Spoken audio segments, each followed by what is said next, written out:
2025 മാർച്ചിൽ public exam എഴുതാൻ പോകുന്ന ഇപ്പോൾ SSLCയിലും +1ലും +2ലും പഠിക്കുന്ന കുട്ടികളോട് എനിക്കൊരു കാര്യം പറയാനുണ്ട്. അവർ ഒരുപാട് ആളുകൾ എനിക്ക് മെസ്സേജ് അയച്ച് ചോദിക്കുന്നുണ്ട്, സാർ ഇപ്പോൾ സ്കൂളിൽ പോകേണ്ട ആവശ്യമുണ്ട്, അറ്റൻഡൻസ് ഒക്കെ ക്ലോസ് ചെയ്തില്ലേ?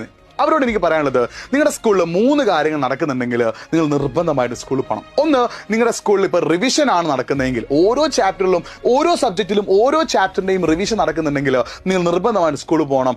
ആ സബ്ജക്റ്റിലെ ആ ചാപ്റ്റർ നിങ്ങൾ റിവൈസ് ചെയ്തൊന്ന് സെറ്റാക്കി വെക്കണം. രണ്ടാമത്, ഇപ്പം നിങ്ങളുടെ സ്കൂളിൽ പ്രീ മോഡൽ എക്സാം അല്ലെങ്കിൽ മറ്റ് unit test, A+ question test, series test എന്നൊക്കെ പേരിൽ പല പേരുകളിൽ ഇപ്പോൾ നിങ്ങളുടെ സ്കൂളിൽ എക്സാം നടക്കുന്നുണ്ടെങ്കിൽ നിർബന്ധമായിട്ട് നിങ്ങൾ സ്കൂളിൽ പോകണം. കാരണം എക്സാം എഴുതിയാൽ മാത്രമേ ഏത് രീതിയിലാണ് ക്വസ്റ്റ്യൻ ചോദിക്കുക, ഏത് രീതിയിലാണ് ക്വസ്റ്റ്യൻ വരിക, ഏതൊക്കെ ഭാഗമാണ് ഇമ്പോർട്ടൻറ്റ് മനസ്സിലാവുള്ളൂ. അപ്പോൾ നിങ്ങളുടെ സ്കൂൾ എന്തെങ്കിലും പേരിൽ ഇപ്പോൾ എക്സാമുകൾ നടക്കുന്നുണ്ടെങ്കിൽ നിങ്ങൾ നിർബന്ധമായിട്ട് സ്കൂളിൽ പോകണം. മൂന്നാമതായിട്ട്, നിങ്ങൾക്ക് ഇപ്പോൾ പ്രാക്ടിക്കൽ ഉള്ള കുട്ടികളാണെങ്കിലും നിങ്ങൾ സ്കൂളിൽ പോകണം. പ്രാക്ടിക്കൽ എക്സാം കഴിയാത്ത കുട്ടികളാണെങ്കിൽ പ്രാക്ടിക്കൽ മുമ്പുള്ള കാര്യങ്ങളൊക്കെ ചെയ്തു തീർക്കാൻ നിങ്ങൾ സ്കൂളിൽ പോകണം. ഇത് 3 നിങ്ങളുടെ സ്കൂളിൽ നടക്കുന്നില്ലെങ്കിൽ നിങ്ങൾ സ്കൂളിൽ പോകേണ്ട ആവശ്യമില്ല എന്നാണ് എൻ്റെ പേഴ്സണൽ ഒപ്പീനിയൻ. നിങ്ങൾ ടീച്ചേഴ്സിനോടൊന്ന് ചോദിച്ചു നോക്കുക. ഇത് 3 നടക്കാത്ത സ്കൂളിൽ പഠിക്കുന്ന കുട്ടികളാണ് നിങ്ങളെങ്കിൽ ടീച്ചേഴ്സിനോട് ചോദിക്കുക, ടീച്ചറെ, സാറേ, ഞാൻ ഈ സ്കൂളിൽ വരേണ്ട ആവശ്യമുണ്ടോ എന്ന്.